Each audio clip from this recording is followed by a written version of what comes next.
Good evening. Next episode of OPOstories from the NBA.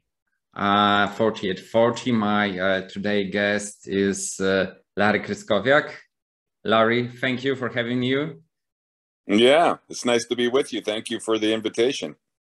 I'm really glad to talk about your career as a coach, as a player. And when I talked and post news at Facebook and at Twitter, there were some comments, and also you should definitely ask Larry about his connections with Poland, because they are curious about the surname. Looks familiar to our country, and I guess that it's not by accident. Yeah, no, I would love to share some of the background. I was born, Bernard was my father's name, and he was one of nine children that actually came from Poland shortly after the war. They had a farm. Gostyń was the small town. Near Poznan, I believe, is a bigger city. And so in year 2000, I took my uncle, who was kind of the family historian, back to the farm, and we spent about a week or 10 days, I guess, all together in Europe and around Poland. But I was very excited to see. It was the situation when the war began, when the German army, the military came and apparently had knocked on the door in the middle of the night and said, you have 1 hour to get your belongings together. And so the family packed everything up, and they were in a German labor camp for the better part of 3 years. And then fortunately, our family had some friends in the Catholic Church that had already left Poland, that settled in Montana. So it was the Kubas family, and so after the long journey from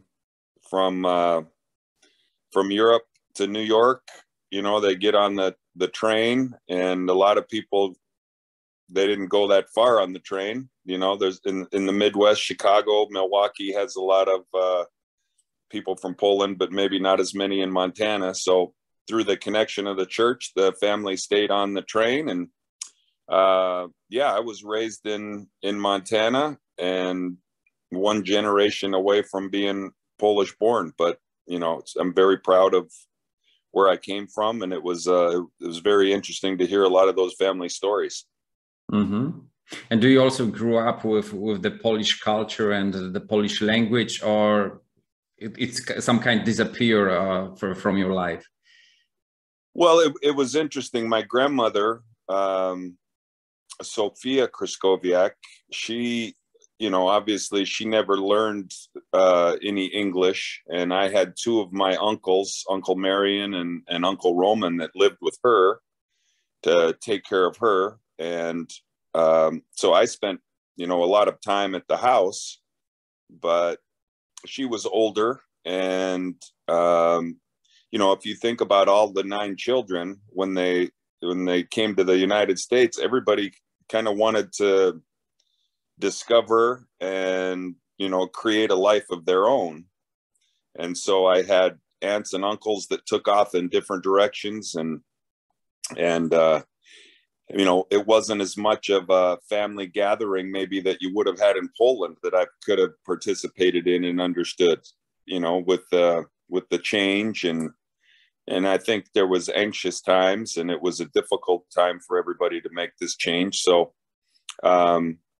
I learned a little bit of Polish at the house, and but there wasn't a lot of big family meals because everybody was so busy trying to blaze a new trail here in the United States. And yeah, what did surprise you the most when you came to Poland and visited as a tourist, but also with some emotional connections with some historical and family roots? Yeah, I think, well, the first thing that uh, blew me away was the country, the area where my family came from. So, you know, if you come to the United States, Montana might be one of the most beautiful states with the mountains and the farms and wide open spaces. And then when I went back to Poland, it was a beautiful countryside where the farm was, you know, and very picturesque, you know, and a beautiful. And obviously, we enjoyed visiting. My uncle enjoyed visiting with some of our relatives from there that are still living on the farm. And the one thing I think that's always been very evident to me in the Polish culture is a work ethic. And that's one thing that I noticed in my short time back in Poland was how hard everybody works. And I witnessed that from my family members as well. So it's something that we're very proud of. Mm-hmm. And especially when you start new life in the new culture, a new country, this work ethic helps to make steps and for better life for yourself, but I guess that more for your children and grandchildren and so on. I was also curious how basketball appears in your life. Was it the moment when you became taller than the average kid, and then your teachers see that you got potential to be a basketball player? When was this first time that you thought, I like basketball, I want to do something with this? Well, I think some of it was just good fortune and luck. Was the neighborhood that I grew up in as a young boy in Montana.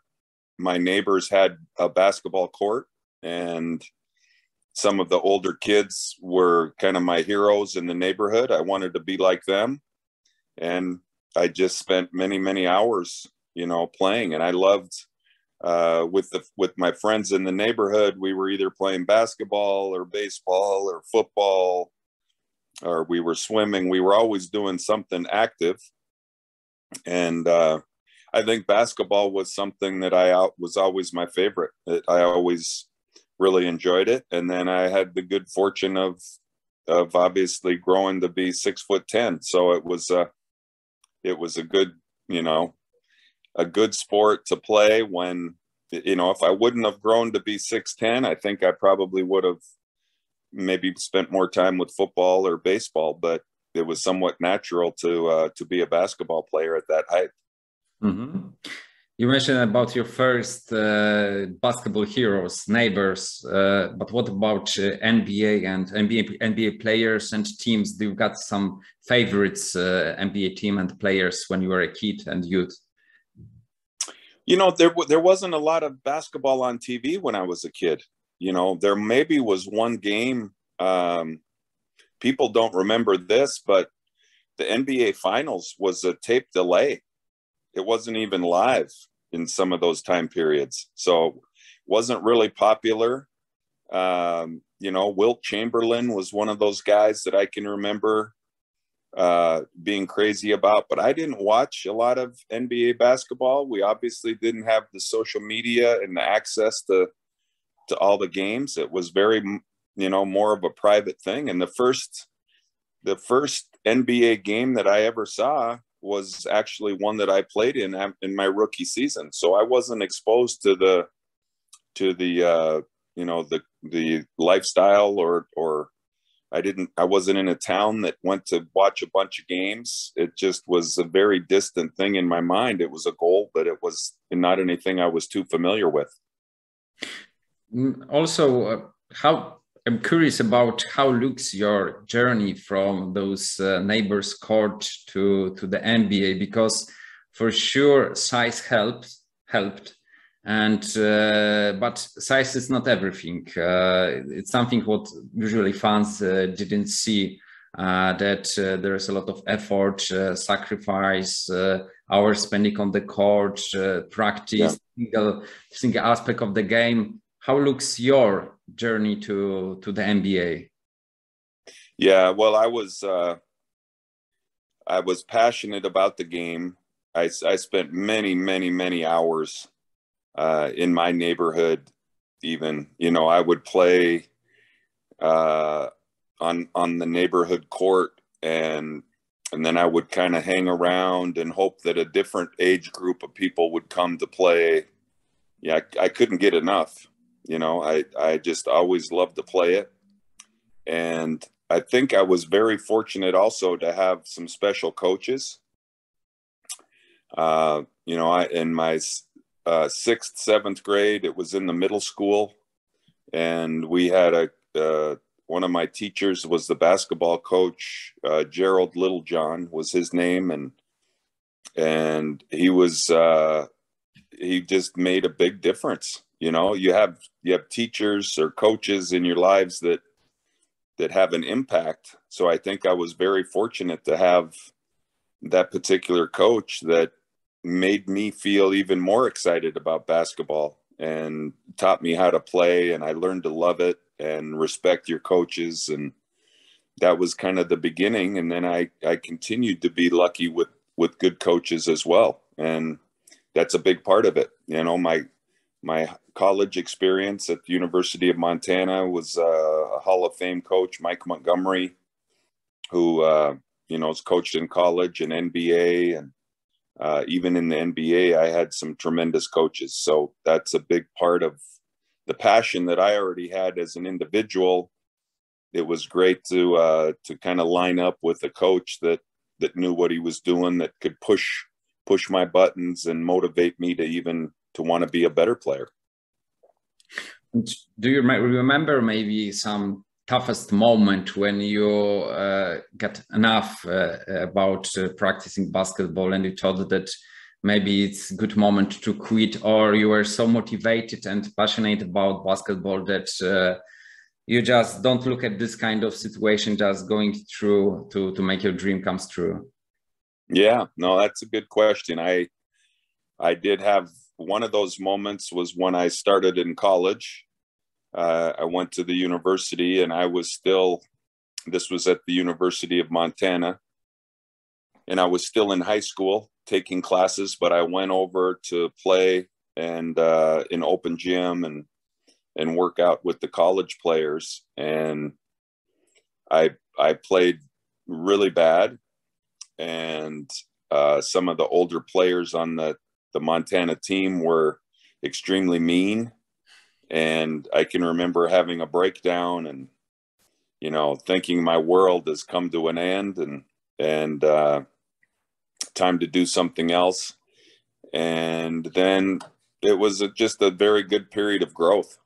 From there, I just kind of slowed down, and I figured out how to be more successful on the court. But each time you change a level, go from high school to college or college to the NBA, it's amazing how much faster the speed of the game and the size of the people. So, each time you reach the top of maybe the high school mountain, and then you go to college and you get kicked down to the bottom again, and you have to start over and persevere. You have to keep overcoming. And so when that happened for me, I think I had a good mindset to not get too upset and to keep working, and then things got easier. Mm-hmm. And I guess that one of the first lessons about NBA was the draft night in 1986. You were selected by Chicago Bulls in the second round, but then traded to Portland and finally landed in the Spurs.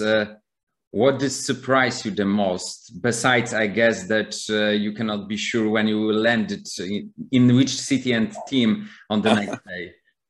Yeah, no, it was crazy. It was so I received a telephone call from the Portland Trail Blazers the night before the draft. They told me to sleep well because at the very worst, I was going to be picked with the 24th pick, the last pick of the first round. And so I was excited about that. And we had a big party. We watched it on ESPN. When the 24th pick came, Arvydas Sabonis was selected. And then they picked 25, 26, 27, and ESPN went off the air, and they were finished with the draft. So I didn't know where I was going to be picked. I received a phone call shortly after that said I was picked 28th. And I was very excited. I knew the Bulls were interested because I talked with all of the people there, and obviously Michael Jordan and everything that was about to happen. It was a positive time to be in Chicago. And I would say about 2 hours after that, I found out that I was traded to Portland, which is back where I thought I was going to go, to begin with. So, and Portland was good because Clyde Drexler and they were in the finals, so those were two of the best teams in the NBA at that time. And I would say maybe a week went by and I didn't hear from Portland, and I was planning a summer vacation. So I wanted to find out what the plan was, where I needed to be and when. And so I called the Trailblazers, and the lady on the phone asked me to hold on for a second. She came back on the line and she said, well, you've actually been traded to the San Antonio Spurs, but we haven't been able to announce it yet. So why don't you call the San Antonio team? And so in the course of, 1 week, you become educated pretty quick of what a business it is. And San Antonio was one of the worst teams at the time. So that was disappointing that I couldn't, be on one of the top teams, but everything happened for a reason. But it was certainly a very crazy beginning. Mm-hmm.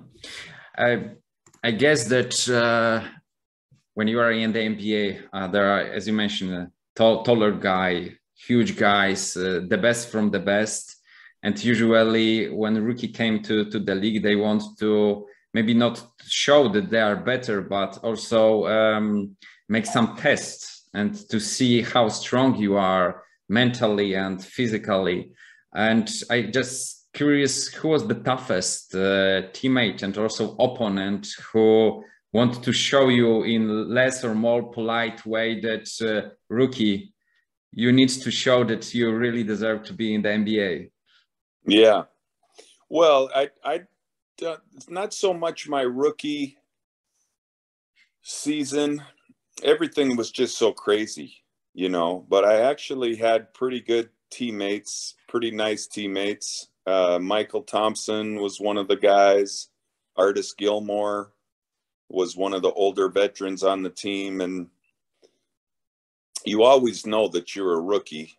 And, it's like being a freshman in high school or a freshman in college. You kind of have to pay your dues. But I didn't feel too much pressure from anybody. But the reality was there's hundreds of guys that are 6'10", 250 pounds. And the game was very physical. So, each night it was a challenge, whether it was at practice or a game. The list goes on and on with all of the players and a lot of talent at that level. So it's difficult. It's difficult to make that transition, but I think for the most part, the players were pretty nice to me. Mm-hmm. Yeah. And next season, you landed in Milwaukee. As you mentioned, Wisconsin is the place where a lot of from the Polish people who came to United States stay and settle down. It was a really good team with the players like Sidney Moncrief, for example, Hall of Fame player, and. But it was also Detroit Pistons time, Chicago Bulls as well, Boston Celtics. Which team was the toughest to play against? Yeah, there was, that was when the Central Division, we had Cleveland, which was a really good team. You had Atlanta, which was a really good team. Chicago, Detroit, Milwaukee. Actually, the Central Division was the best division in basketball for maybe 6 or 8 years. And so we were always in the middle of that competition. And all those teams that I mentioned, were really good teams, you know. And then you had the Celtics were in the Atlantic Division, and some of the Lakers out west. But man, the Eastern, it's different today. I think people would agree that the Western Conference is stronger. But back then, the Eastern Conference and especially the Central Division was really, really I think every team in the Central Division, 5 teams went to the playoffs, you know, consistently. So there was no night ever to take a vacation, and all those teams were very challenging to compete against. Mm-hmm. In Bucks, you also you spent 5 seasons, one on the bench due to the injury in 1991 season, and also statistically, you've got the best season. You've got the double digits with points, 12.7. I'm just curious, what makes that you play so good in the Bucks? Was it a good condition, an environment for you, good coach, teammates? What makes that you play on this level in the Milwaukee? Yeah. Well, I think it was a really good fit for me. We had Jack Sikma and Terry Cummings, Sidney Moncrief, as you mentioned, Paul Pressey, and so I had an opportunity to play a lot of minutes. Played, 35 minutes a game. And was even improving and getting much better as a player. You have confidence. You've got coaches that believe in you. You have the opportunity that your team presents. And then I was injured at the very end of the one season. I completely blew my knee out, and I was never able to get back to that level again. But it was a lot of fun. And those players that I mentioned were really good professionals. That they weren't just good basketball players, but their actions off the court, they taught me how to be a professional and to be prepared. And there's a lot more to it than just showing up and playing basketball. So I owe a lot to those players and that coaching staff.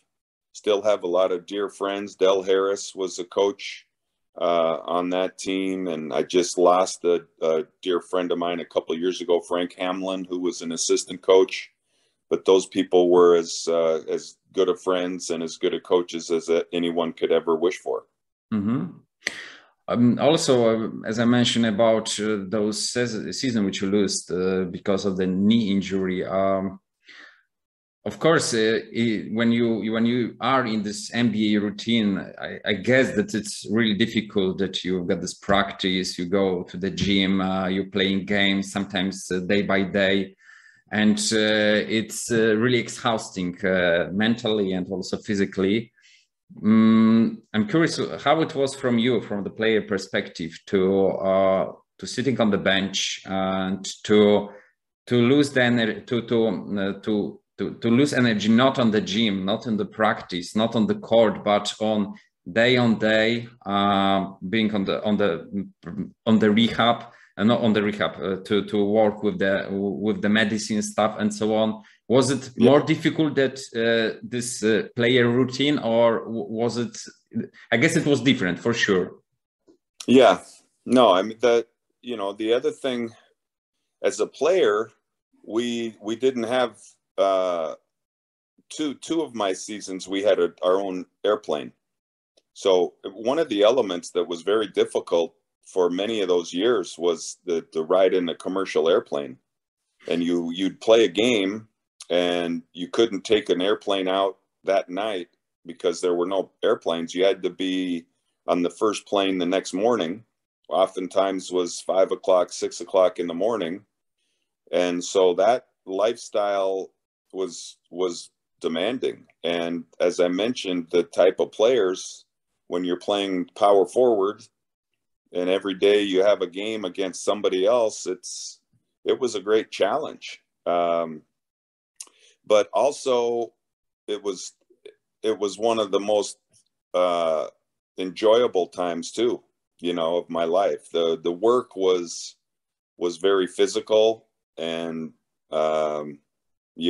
maybe I had some problems with my body, but I wouldn't trade it.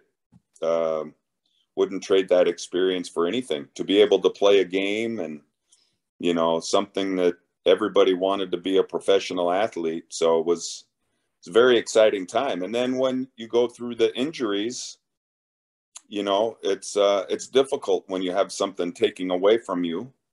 But I also had some of the best doctors and the best physical therapists that you could find, and tried to stay encouraged and dedicated to getting back on the court. But I just never could get back to that same level again. So there was some frustration with that, but that also opened up some other doors and got my mind thinking maybe a little bit more about coaching and some things after playing that maybe wouldn't have happened had I not been injured. So everything happens for a reason. Mm-hmm. You mentioned about your body as a sport athlete. I'm curious, because you've got a period to play a season in my favorite team, Orlando Magic.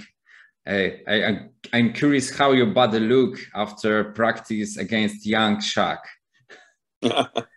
No, it was fun. I love Shaq. Shaq's one of my favorites.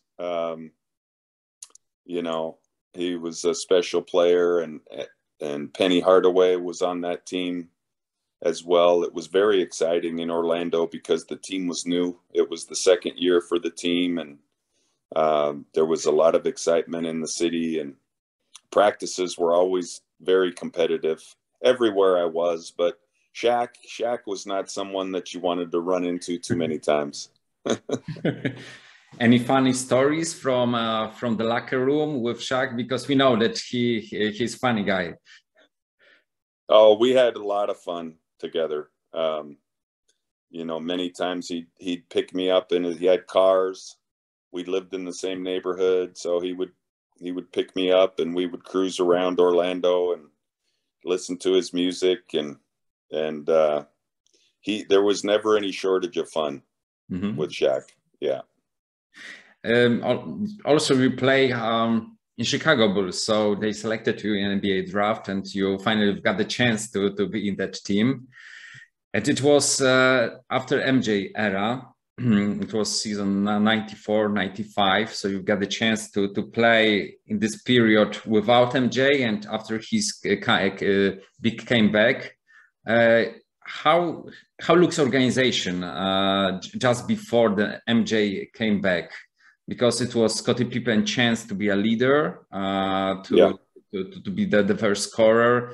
And was this still a pressure to be on the top, or it was just in the different shape that we are without MJ, so that there are no expectation to be in the NBA finals? Let's be good and it's enough, or still they want to win and be in the NBA finals? Well, yeah, I think that's always the goal, is to be in the finals. And it's certainly, far less chance without Michael Jordan. But the team was good. Scottie Pippen and Phil Jackson and Steve Kerr. And, there were still a lot of talented players. And about 2/3 of the way through that season, I was actually injured. I had a appendectomy. I took out my appendix, and so I was back in the training center working out while the team was traveling, and Mychal started showing up in the practice facility. He would be at one end, I would be at the other end, and we would do some things together. And I started to think maybe there's a plan for him to come back. And so that was, very encouraging. He asked me what my opinion was if he should change his number to 45. That was an interesting conversation, because I suggested to him that everybody in the world had number 23. And if he came back and wore 45, then everybody would probably buy the new jersey instead of keeping the old jersey. But he just Mychal wasn't quite as sharp. He played baseball, and we lost to Orlando that season in the semifinals of the Eastern Conference. And so I never had an opportunity to get a ring. But I think Mychal, and I knew his teammates and everybody around, that Mychal put a lot of pressure on himself. Our team felt a little bit of pressure, and just we didn't quite have everything. They obviously won 3 more championships after that with Dennis Rodman and some more people. But it's a very interesting time. It was fun to be a part of, but also in the story, you know, with the history of all that, it was pretty neat to be behind the scenes and seeing a lot of it transpire. Mm-hmm. We also in 2020 got the chance to see the Last Dance documentary, and not everyone was happy and confirmed that the version which was presented in that film. I remember when I talked with Craig Hodges in my podcast, he got some objectives and question marks about this version of Chicago Bulls presented in the documentary. In March, we also got the Scottie Pippen biography will be published in Poland, and I'm really curious if you, of course, want to talk about. I'm curious about this moment when. Because the Chicago Bulls, with which you signed the contract, it was the Scottie Pippen team. He got the chance to be a leader, and suddenly MJ appeared again, first on the practice, then officially said, "I'm back." How Scottie Pippen, how Scottie looks at this situation, and did he show by himself that it's tough to him to change the role, that from being number one, suddenly he became the partner of MJ again? Yeah. Well, I don't know if I'm the best expert on that question. Like Craig Hodges was there before, after, maybe he has a little better perception of what took place. I can only know that Scottie Pippen was one of my favorite teammates of all time, was a great person and a great player, but we never discussed his thoughts on Mychal. I was never really aware of, you know, any of the controversy or things that have since transpired. So I just stayed in my lane and enjoyed it and tried to do my job. And now I watch it from a distance. You know, I was disappointed that Luke Longley didn't get more credit in the video. And, you know, it's like anything now, that if it's a movie, if it's a song, somebody creates an album, it's always going to have critics, and it's going to have fans, and people, you know, have the magnifying glass and look at every possible story. So I just always tried to keep things a little bit simpler than that. And I was always very appreciative of the fact that I could be a part of it. I wish I could have been a bigger part of it and maybe won a championship, but some of those friends on that team are still some of my best friends today. So that's what I probably take the most enjoyment out of, is all the people that the different teams I played on and the relationships. You know, you can remember some of the games, the wins and losses, but really it's about the people more than anything for me. Mm-hmm. Yeah, I'm asking about this book because I really wait for it, because usually that if there are two people, there are different point of view, and it's normal. So I look at my MJ story about this Chicago Bulls and those second three-peat road. I'm always curious about what Scottie point of view was, and hope that it won't be frustration on these pages, which we will have. But I also want to know his history, as he was one of the best basketball players in the NBA history. So he deserved to set his story, and we should take a look at this, and of course got our own opinions. You also mentioned that injuries are for what? For something that you've got the time to think about what to do after basketball when you will retire as a player. So you decided to be a coach. You mentioned about some coaches you've got in the college, in the NBA as well, I guess, who motivated you to do something. And when we look at your career as a coach, you were for a while the assistant in the Milwaukee Bucks and also head coach. How different is to be in the NBA, but as a coach, when you've got this experience, you know some details about being a player, but how different is your role as a coach when you compare it to being a player? Yeah, that's a good question. I think I think when you're a player, for whatever reason, your relationships with your teammates, you know, I think it's much more friendly. And there's some times maybe as a player when the game is over, you can kind of turn your brain off, turn the job, you know, and enjoy some time. And then you come to practice again the next day and you're ready to work. But as a coach, I don't think you can ever turn your brain off. You're always, you know, worried about those relationships with the players, and all of the X's and O's and strategy that goes into basketball. There's a lot of different parts. So as a coach, it's still it's very enjoyable to be in the locker room. Like I miss that when you're not coaching and you're too old to play. But as a coach, you can be in the locker room and feel that camaraderie again and the joy of being with a team. That never changes. But I think maybe the viewpoint from the players to the coach changes, you know, because you're at a different level. So it's more enjoyable as a player, I would say.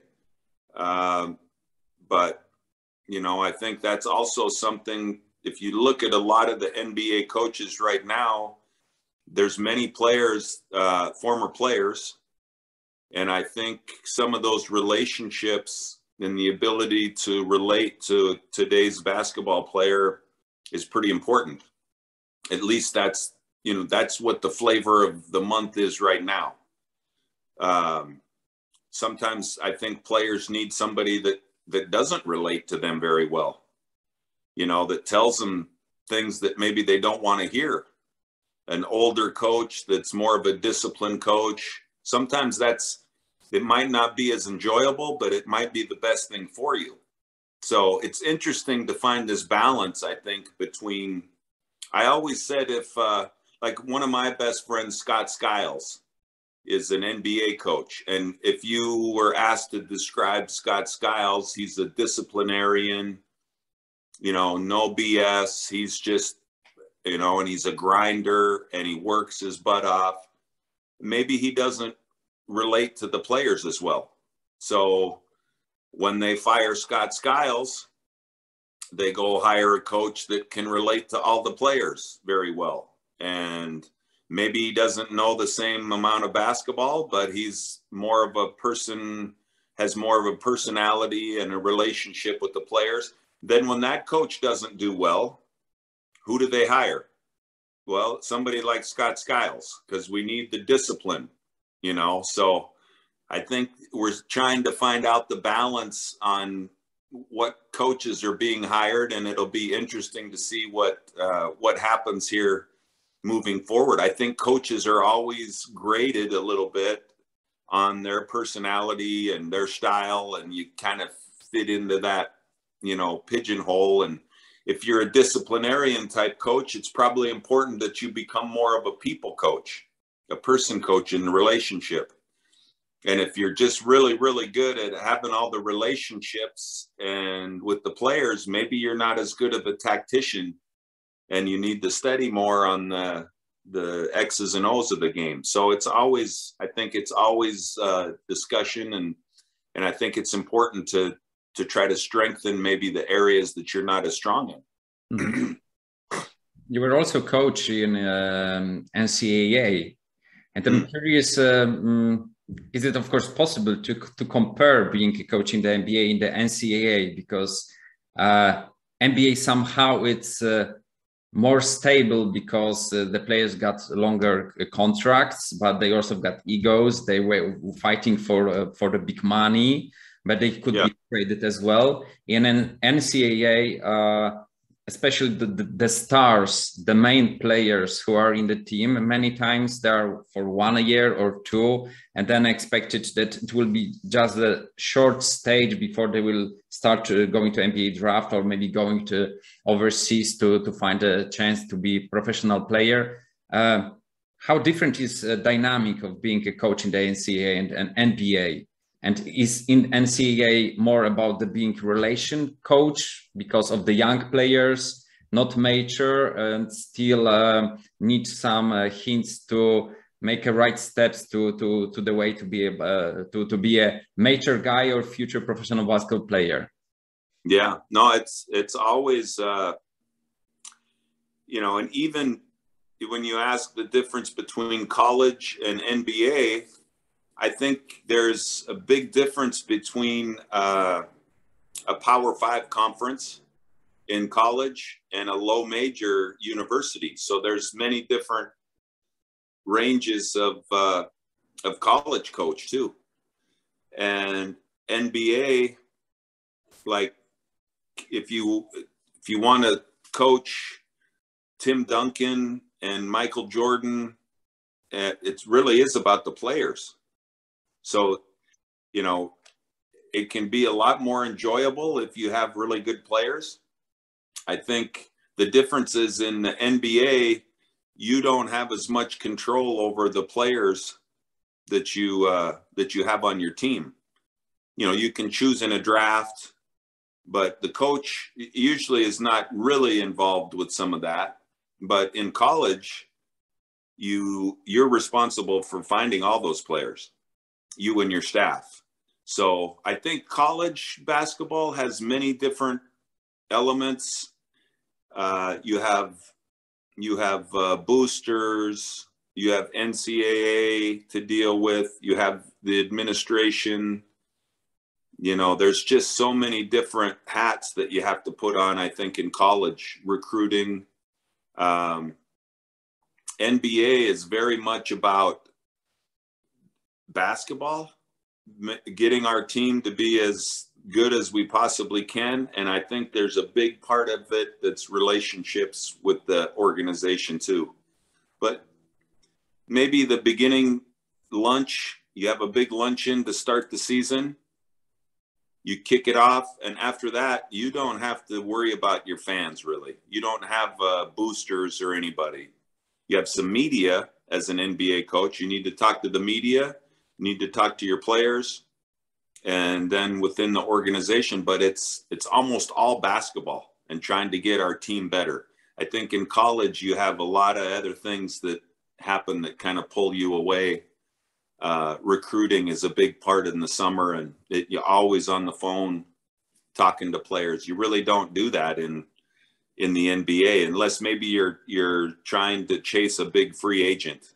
You know, if you were in a competition with other teams to bring in a free agent, then that's the only time you really recruit. But in college, you recruit all the time. So hopefully that answers your question. I guess that this recruiting process also builds some kind of strong relationship between player and coach. And you still got some contact with your former players like Kyle Kuzma, Jakob Potel, or Delonte Wright? Yeah. I love watching those guys play. We stay in touch. We do a lot of stuff, texting and social media, and then whenever there's a chance for us to be in a town in the same city to watch them play, we love to catch up with them. But it's you know, it's one of the things that I'm the most proud of, is helping young men to reach their their dreams. And we also have a lot of fond memories with their teammates and our experiences when we were at Utah together. So it was a lot of fun. Mm-hmm. We had three straight years with first round draft pick. So that was a nice little stretch, and we won quite a few games too with those good players. Mm-hmm. If in some day you just receive a call from NBA team and they offer you to be assistant coach or head coach, would you say yes, or at this moment you just need to relax from being a coach? No, I miss basketball. I would hope that NBA team that would offer me an assistant job, I would hope that maybe we had a chance to win a championship. Mm-hmm. There's no lock, there's no sure thing, but there's maybe 6 or 8 teams maybe right now that you could say, oh, they could win the championship. And to be a part of that, to help a head coach, give me some responsibilities, and I can try to help us win the championship. It would be, yeah, I would love to do that. I hope I hope that happens here this summer. Mm-hmm. Yeah. And from 2018, you are in National Polish American Sports Hall of Fame. Yeah. What does it mean for you? And I see that this gesticulation show that it's something really you are proud of. Yeah, I am very proud of it. I had my wife and I went, we had such a good time at the celebration and met some other people there. And I think about my family.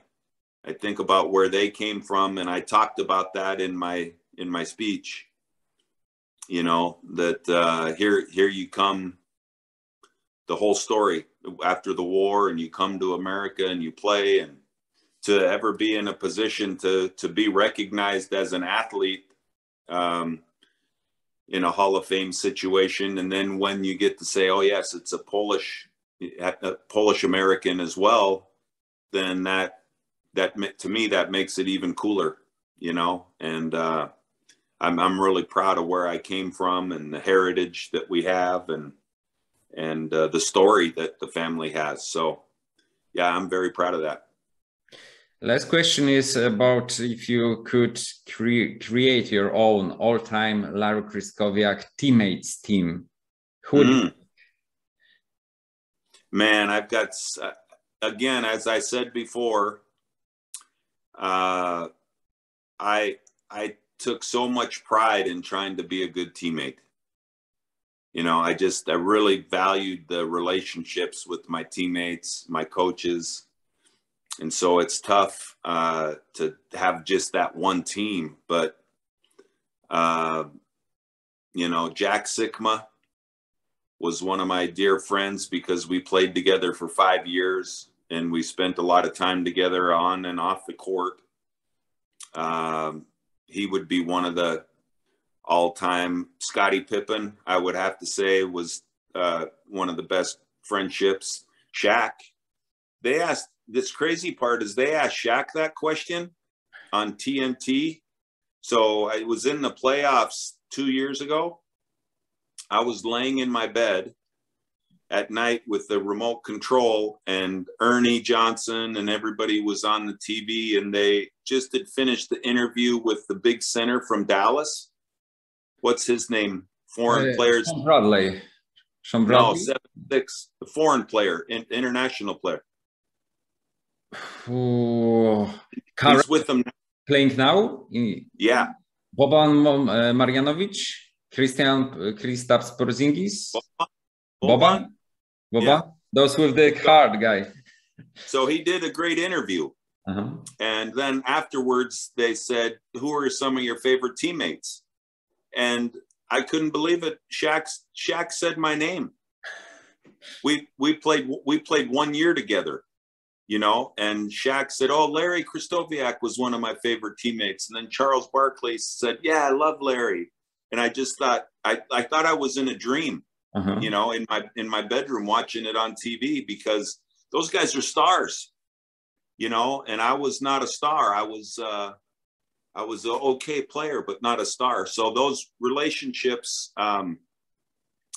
you know, Judd Bushler and Steve Kerr with the Bulls, we lived together here in San Diego. So I love those guys. You know, it's John Stockton, Karl Malone, the year I was in Utah. I feel really lucky if you think about, you know, putting together an all-star team. Stockton and Jordan and Scottie Pippen and Karl Malone and Shaq. That's a pretty good starting five. And those guys were all my teammates. So I feel very lucky. Larry, thank you very much for sharing with us all those stories about your career as a professional basketball player and coach, and also about your family roots. It was a pleasure to talk to you, and I hope that maybe someday you will receive this call with the chance to come back to the coaching staff. And yeah. And maybe also we've got the chance to meet somehow in the Poland. So I guess you also have got in your plans to visit. So I hope that you will chance more than one chance to visit your parents and your ancestors' country. And I really also again thank you very much for the chance to talk in my podcast. Yeah, nice to be with you. Thank you. Take care. Thank you.